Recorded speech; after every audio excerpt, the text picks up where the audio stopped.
14th January 1992.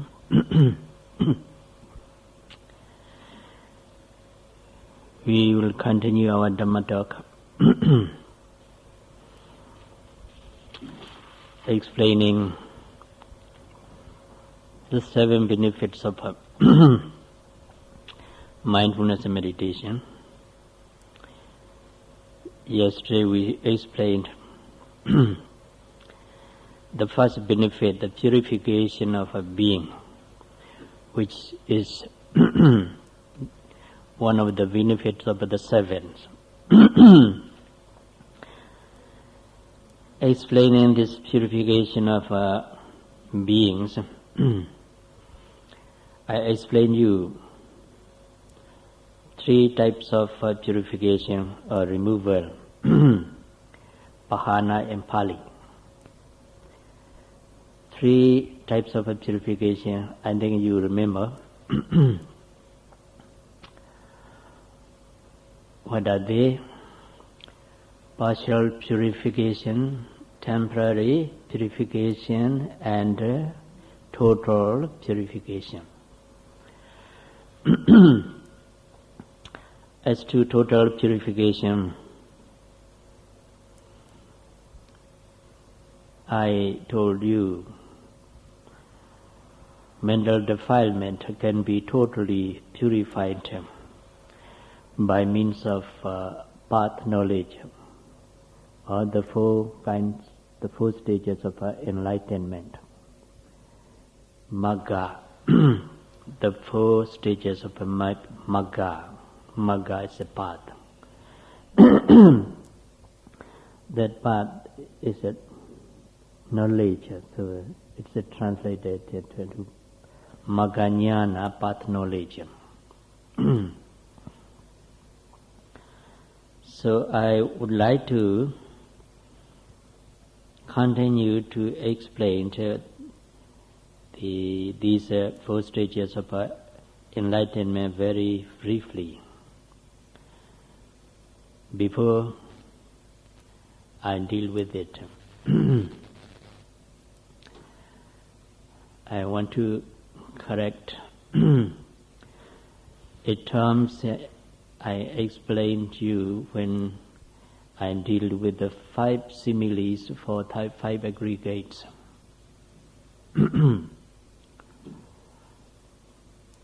That day, the simile of an aggregate of a physical phenomena. What is it, the simile? Sponge. Yes. It's not sponge. Better to have a foam.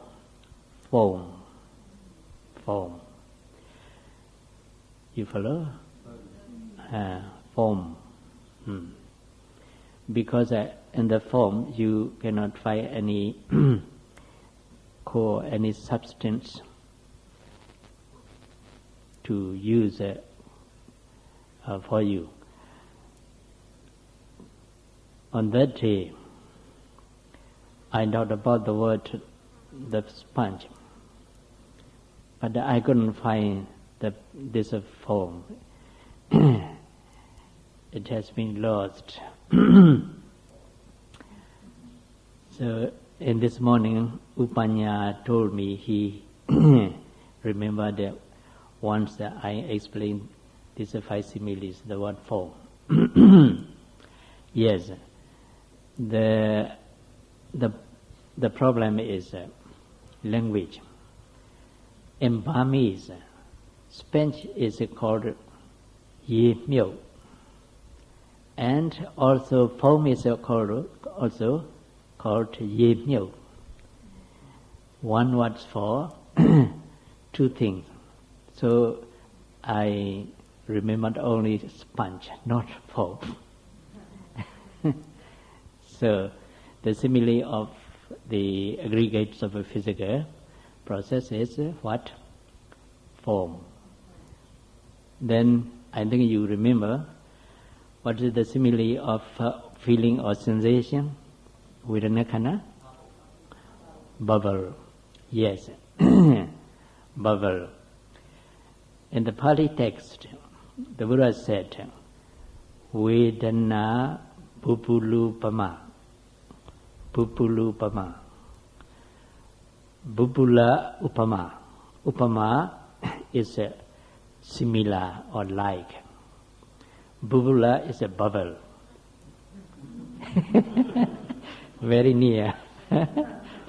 Bupula is a bubble. Vedana is a feeling. The feeling is like a bubble. Bupula. The same, and there's the same family. The two words. Yes. What is the simile of perception? Huh? Mirage. Huh? And what is the simile of mental formations? Banana fruit or banana trunk? Huh? Trunk. Can't you use it, the fruit? No, why? Yes. Then what is the simile of the consciousness, aggregate of consciousness? Conjure, yes. You remember. Very good. Then I'll continue to explain the 4 stages of enlightenment.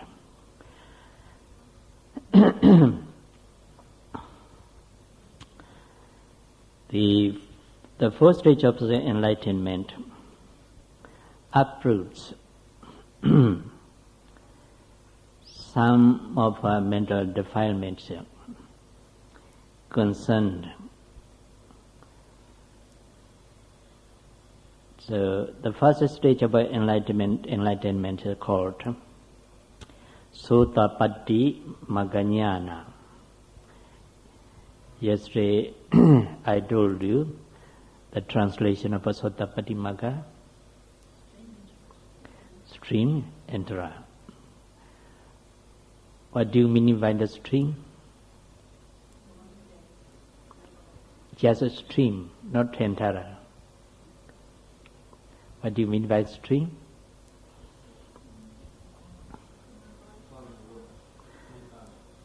Noble Eightfold Path.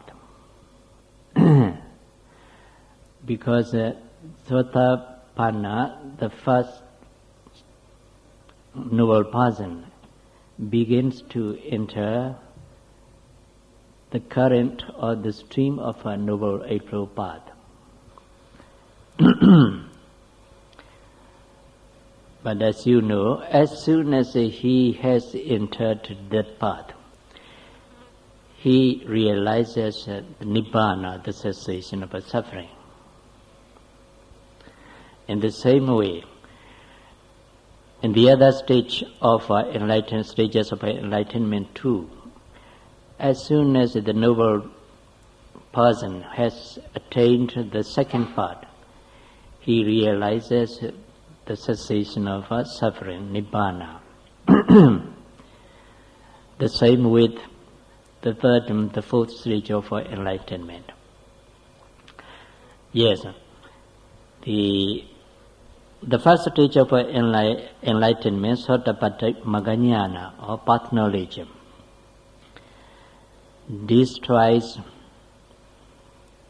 the 2 kinds of mental defilements.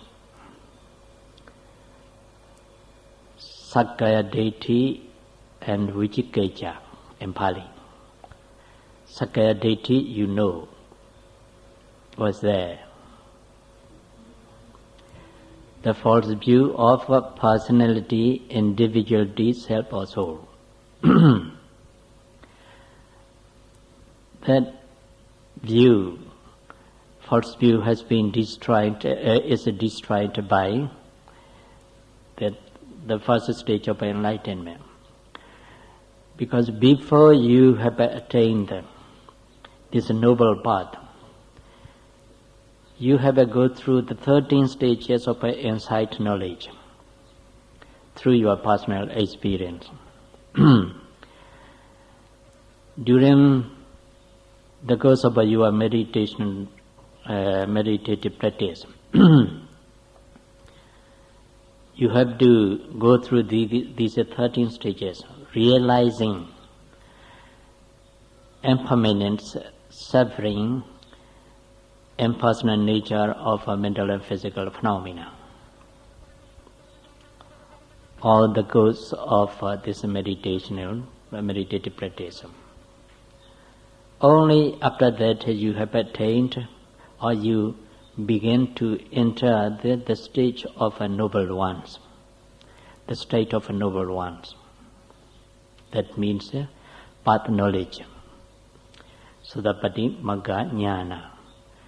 So, even while you are practicing this vipassana meditation and going through all these 13 stages, you have thoroughly realized that these 3 characteristics of existence. What are they? Impermanence, suffering, impersonal nature. Then, say when you are mindful of the pain on the back, on the thigh, noting pain. Your concentration already good, deep.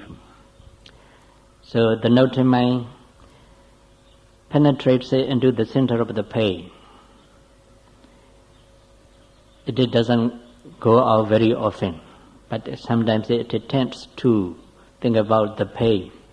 But when you put enough effort, more effort in the noting, it doesn't think, and then it penetrates into the center of the pain. Then you realize that this is the pain, unpleasant physical sensation. Then you know, because there's a pain, then the mind that notes the pain arises. There's a dual process of noting mind and painful sensation or unpleasant feeling process. When you are realizing the pain in that way, you do not find it in your body or on your thigh or in your back. You do not find it. Where do you find it? In the sky or in the ground? Huh? Where do you find it?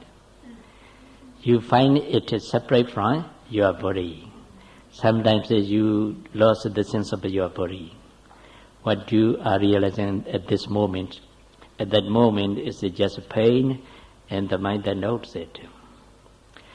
Then, in that case, do you identify the pain with yourself? Yeah? No. Did you take the pain to be a person, a being, an I? Actually, you do not feel painful at that moment. You are just realizing the process of unpleasant physical sensation, the pain, and the mind that notes it, that's all. So, even in this stage of insight knowledge and the course of vipassana meditation, you can destroy the false idea of a person, a being, and I know, a you. Partially. Then, would you have this idea of a person, a being, when you have been enlightened? No. That's the first stage of enlightenment destroys the false idea of personality, individuality, self or soul. You follow? So, Sakkaya Deity, it's called Sakkaya Deity. This is a false view of a personality. It's called Sakkaya Deity. In Pali, it has been destroyed by the insight knowledge. By the first stage of enlightenment. But when the pain still exists, then you continue to penetrate it, to observe it. Then you find inside the pain some pulse or some tingling sensation, sometimes waves of heat, sometimes waves of cold. Eventually the pain becomes disintegrated gradually. You found that. Then did you hold that the pain is permanent? No. What you know is the pain is impermanent. It's subject to rising and passing away. Then you come to realize the impermanency of a painful sensation or the unpleasant physical process, unpleasant sensation of a physical process. Anicca. Then when you see the pain as unbearable or the unpleasant physical sensation, do you regard it as a happiness? No. Sukha. Huh? You do not regard it as a sukha. Yeah? What do you regard it? Dukkha, suffering, a lot of suffering. I'm afraid of it, so I don't want to sit. I want to walk and walk. So then there you find suffering, dukkha, of Vedana Khanda, feeling, sensation of a physical process. And again, but this dukkha is not very deep dukkha. This realization of this kind of a dukkha is not very deep. Because, say, if an insect bites you, do you have a dukkha or sukha? Dukkha. But not very deep. Yes. I have already told you one of the dukkhas, sankhara dukkha. Have you heard of? No, not yet. Yes. I told you the dukkha means the mental state, the mental state which is being constantly oppressed by constant arising and passing away of a mental and physical phenomena. Have you heard of it? Repeatedly I explain you. Yes. That dukkha is the essential to be realized, indispensable to be realized. When you see constant arising and passing away of a mental and physical phenomena, you begin to feel this phenomena is ever oppressed by the arising, constant arising and passing away. That is dukkha, sankhara dukkha. Yes, when you continue to observe the painful sensation and penetrate into the pain, when you come to realize one waves of a pain rising and then passing away, or dispersed and dissipated. Then another waves comes up and disappear. Then another waves of pain comes up, disappear. Sometimes some of you describe it as layers and layers of painful sensation. You have experienced. Then, if you feel layers and layers of painful sensation, the appearance and disappearance, it means impermanence and suffering. Dukkha, anicca and dukkha.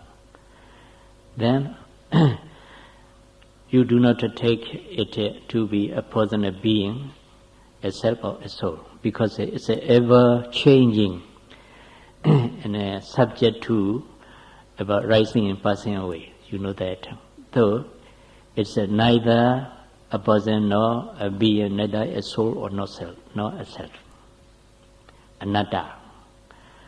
Then you come to realize anicca, dukkha, and anatta. Then even while you are realizing mental and physical process and their true nature, in the course of vipassana meditation, you can destroy this false idea of a person, a being, and I know as you. Then when you have attained the first path, the noble path, the first stage of enlightenment, you don't have any idea of a person or being. So, this false view of a personality, individuality has been destroyed by the first stage of enlightenment. Then here, why can you destroy, can you uproot this defilement, false view of a personality, individuality? This is a question. You can answer this question very easily. Why can this noble one destroy this false view of a personality, individuality, sakkaya deity?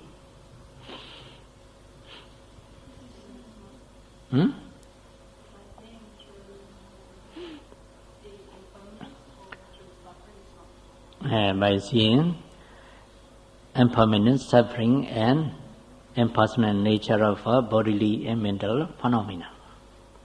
Then why do you see in that way?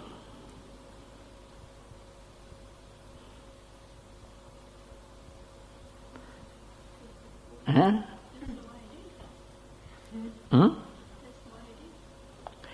Yes, why do you see this mental and physical phenomena just ever-changing phenomena or impermanence, suffering, and impersonal nature? Huh? The characteristic of existence. Yes, why do you realize that this is a characteristic of existence and it's the true nature? Yes, why do you realize this arising and passing away of a mental physical phenomenon? Huh? The mind is purified because concentration is very deep. Then why is this mind purified? Huh? Yes, because of mindfulness meditation. Then why does this mindfulness meditation can purify this mind? Huh? Why can mindfulness purify this mind?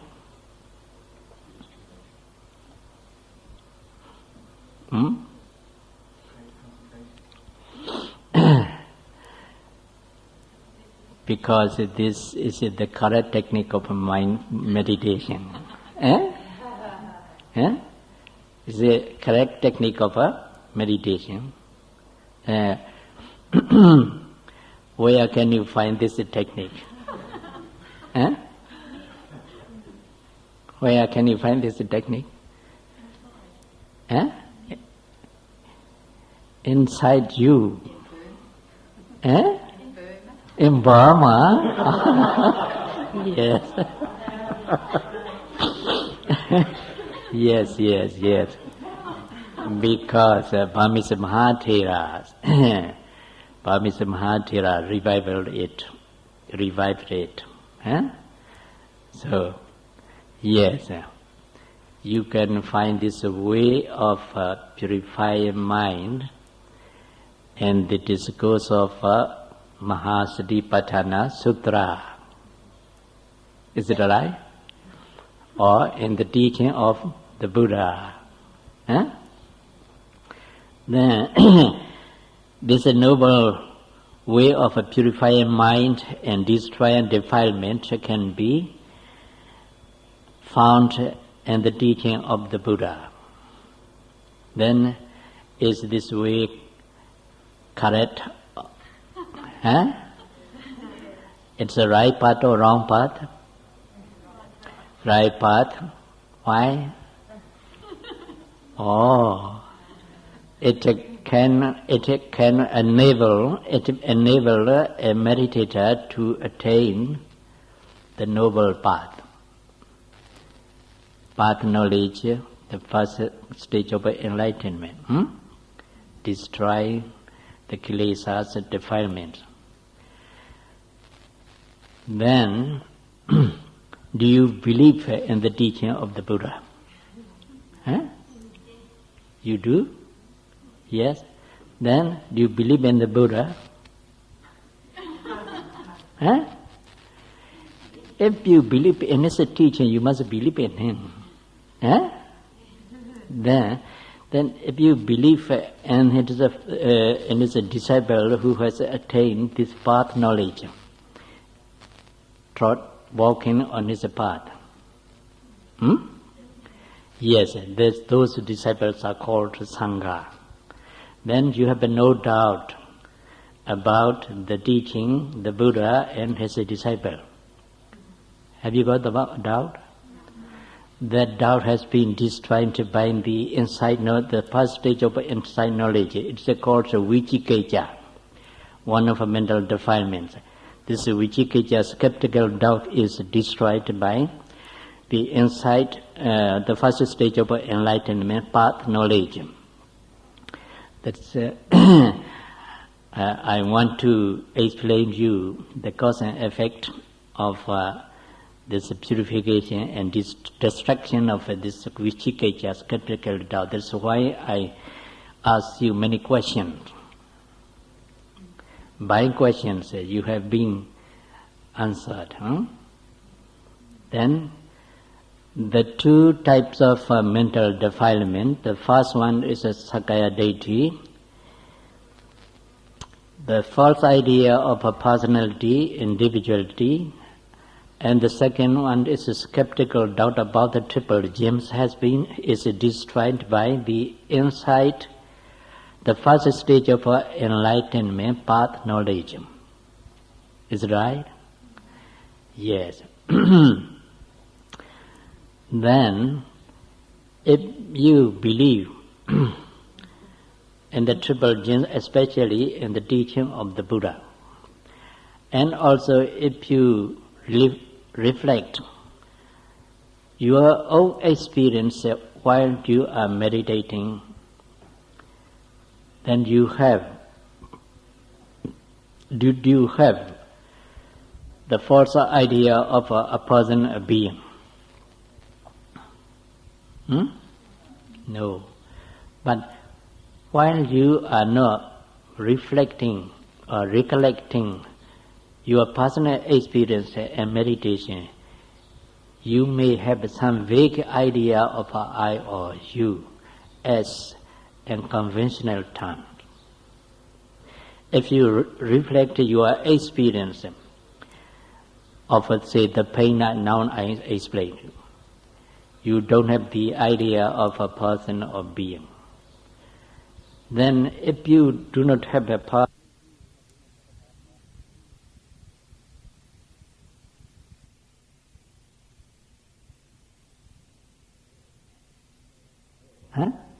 No, mental defilement arises depending on the idea of a I or you, a person, a being. So when you have, this is a I, that I have a great desire to be a prime minister, that I have a desire to be rich, a millionaire or billionaire, that I have a desire to be a handsome man, a pretty girl. That desire arises depending on the idea of a person, a being. So when you have no idea of a person, a being, and see just the body-mind process as just a natural process of a mentality and physicality which are arising in passing away, do you have any defilement? No, at that moment. But when you are not reflecting or recollecting your experience while you are practicing Vipassana meditation, you may have some big idea of a I or you, a person or being, as conventional terms. Conventional terms.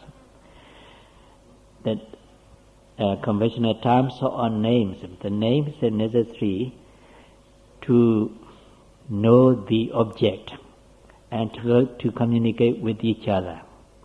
Is it necessary? Yes. So the name is not reality, it's a concept. So we have to name, this is our Buddha. The Buddha refers to one who has been enlightened about 2,578 years ago. So to tell about him, we have named him as a Buddha. That's the name. Then the name Buddha is a reality or concept.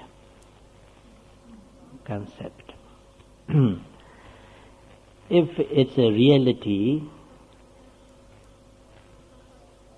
any of absolute reality, then except the cessation of a suffering nibbana, all absolute reality are subject to changing, arising and passing away. According to Buddhist philosophy, we classified absolute reality or ultimate reality, Paramatha, into four. The first one is physical phenomena, material phenomena, materiality. The second is a consciousness, a pure consciousness, without any mental concomitant or mental associates. The third one is cetasika, we call it. It is a mental concomitant. The mental state that arises together with the consciousness is called mental concomitant. Lobha, greed is a mental concomitant. When the consciousness recognizes the desirable object, then one of the mental state will judge it's a desirable. Then you feel it's a good. When you feel it's a good, then you desire it. Then desire arises. Then greed arises. So these mental concomitants are arising together with the consciousness, so they are called mental concomitants. Sometimes I use mental associates. They are the third group. Altogether 52 in number. Cetasika, this is mental concomitants. 52 in number. Then the fourth one is nibbana, the cessation of suffering.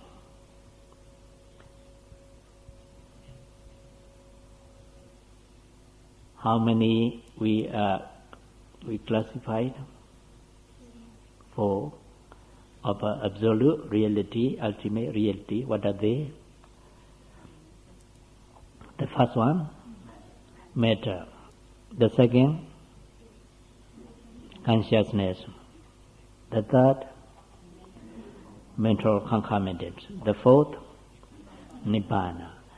Of these 4 kinds of absolute reality, paramatthas, except nibbana, the other 3 are subject to impermanence. You understand? The other 3 are subject to impermanence.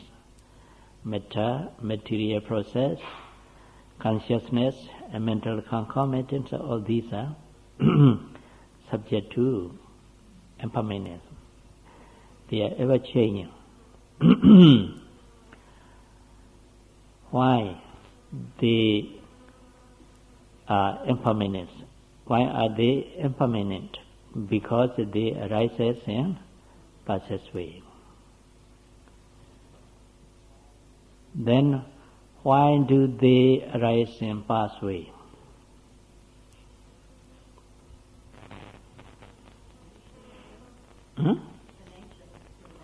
And the nature, yes, the law of nature. Yes, because there is causes to give them rise to causes. Because they are conditioned, they arise. Then, if they arise, they should last forever. Do they last forever? No. Why?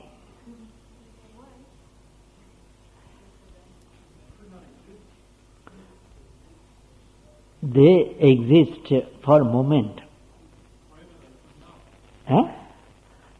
Why they cannot last forever? It's very easy. You overlook one point. Yes, because they arise, so they pass away. It's right? Yes. Because they arise, they pass away. Unless they arise, they won't pass away.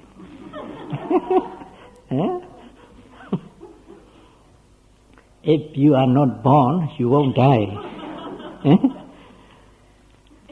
Because you are born, you will die. So everything which arises must pass away. Must pass away. Then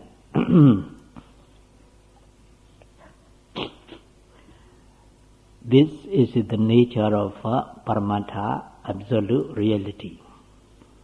So, except the cessation of suffering, Nibbana, every Paramatha or absolute reality arises and passes away are subject to impermanence. Then we should consider the names. Does the name arise?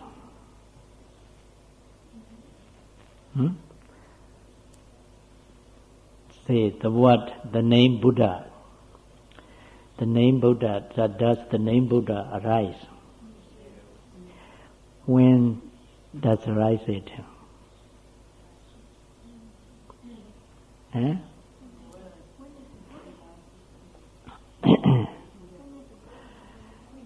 You see, in the world, according to tradition, there's no world where no Buddhas. There's no Buddhas. So, in the universe, in any universe, you have Buddhas, they said.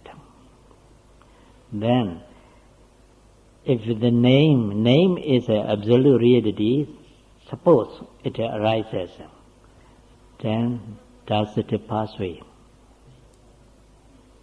Now the Buddha has passed away 2,550 years ago. Eh? The Buddha passed away. His mental and physical process also has disappeared. It ceases to exist. Does the name Buddha pass away? Huh? Does the name Buddha pass away? If it is pass away, you don't say Buddha now. Now you say Buddha. So does it pass away? No. It doesn't pass away. Even though the Buddha passed away, then the name Buddha doesn't pass away. Then it's an absolute reality or concept. Huh? Concept. As long as you conceived the name Buddha, it exists. If you have died, you don't have Buddha in your mind. Yeah. As long as you are alive, in your mind there is a Buddha, the name Buddha. Why? Because the mind creates the name Buddha. So you have it. So it's a concept, conceived. That's the difference between the concept and absolute reality. Absolute reality arises and passes away. The concept never passes away, never disappears.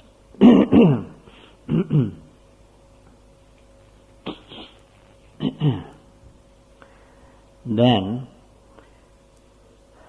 I'll go to the second stage of enlightenment. The second stage of enlightenment is called Sakadagami Magga. Yesterday I have told you the literary meaning of this one. Once returner. Once returner. Forgot. When you have no idea of a person, a being, when you reflect your good experience and your meditation, then you don't have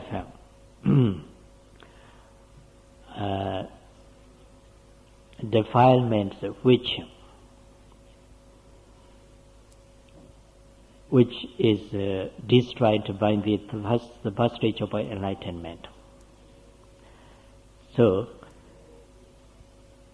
even though you have the vague idea of a person or being, because you haven't recollected your experience, then you don't have any mental defilement strongly.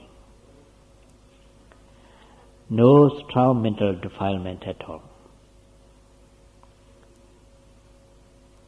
Maybe that stage of enlightenment doesn't destroy the anger, aversion, or sense desire or sensual desire.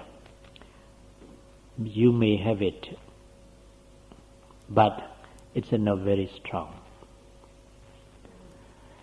Say, the first stage of enlightenment doesn't destroys the desire or lobha, greed. So you have a lobha, greed, even though you have attained the first stage. But that lobha, greed is not so strong. Say you have a desire, this desire also not so strong. Say you have a desire to take something which is a desirable, which is also another person's property. Then would you steal it? Would you take it and force? No, because your desire is not so strong that you can steal it. Not so strong you can kill the owner. Yes. If your desire is so very strong, you can kill the owner and take the property. Huh? So, because you have attained the first stage of enlightenment, even though you have this desire is not so strong that you can kill the owner and you can take it forcibly, in force. Then, because of your weak defilement or subtle defilement, you abstain from taking what is not giving. You abstain from killing. You abstain from illegal sexual contact. You abstain from telling lies. You abstain from using any kind of intoxicant. It's very, very, very much important for Westerner to attain at least the first stage of enlightenment so that they can abstain from intoxicants.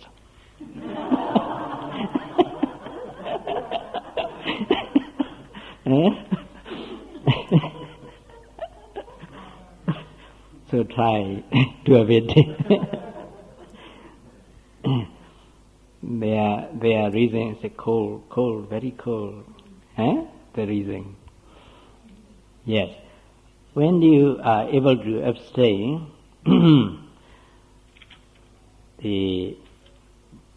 from bad deeds, bad speech, bad deeds such as killing, stealing, bad speeches such as telling lies, backbiting, slandering, and so on, then you won't have the very bad result of your karma, because your karma is not so evil, not so gross. So, the text said, when you have attained the first stage of enlightenment, you won't be reborn in the lower worlds of woeful states, such as apaya, hell. You won't be reborn in the animal world. You won't be reborn in hell. You won't be reborn a hungry ghost. Do you know hungry ghost? We call it a peta in Pali. Peta, hungry ghost. It means after you have attained the first stage of enlightenment, you won't be reborn in the lower worlds of woeful states. Because you do not, you abstain from all the evil deeds, speeches such as killing and stealing, telling lies and so on. Then, when you have attained the second stage of enlightenment,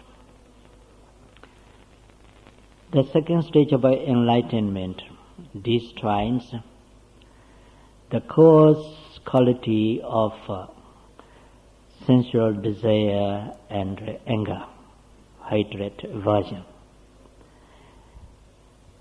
The coarse quality of sensual desire and anger, hatred, aversion, ill will. Then if the coarse qualities of anger, aversion has been destroyed,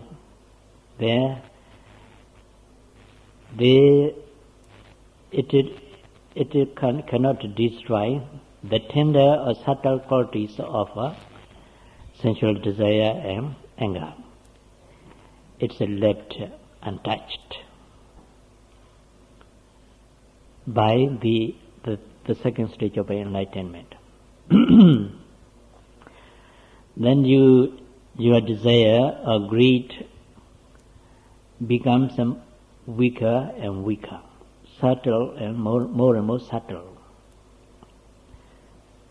In the same way that anger also becomes weaker and weaker. Because you are not able to destroy the anger totally, you have sometimes anger arising, when, say, you are insulted by someone, or when you think about an undesirable thing, you may have the anger arising, but it's very subtle, even though you may not know it as an anger. Because the second stage of enlightenment has been destroyed, the coarse qualities of sensual desire and anger. That's a Sakadagami Mega. Then another one, Anagami Mega. I have told you the translation, non-returner. The third stage of enlightenment. It destroys all of sensual desire and all of anger, hatred, aversion, ill will.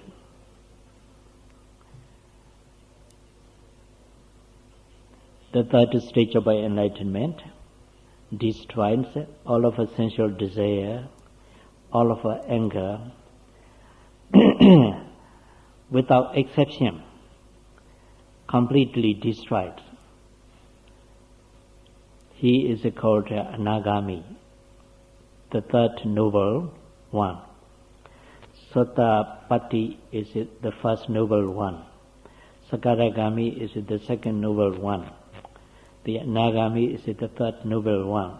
He has no sensual desire at all. He doesn't love good food. He doesn't love good sight. He doesn't love a good perfume. He is never angry, even though he is insulted by anyone. He hasn't anger at all.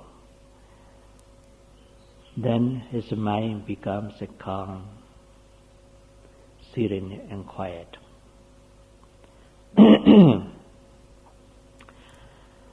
In the time of the Buddha, one of a billionaire, named Visakha, together with the king Bimisara, went to Veluna monastery where the Buddha was residing at the time and listened to the discourse given by the Buddha. When the Buddha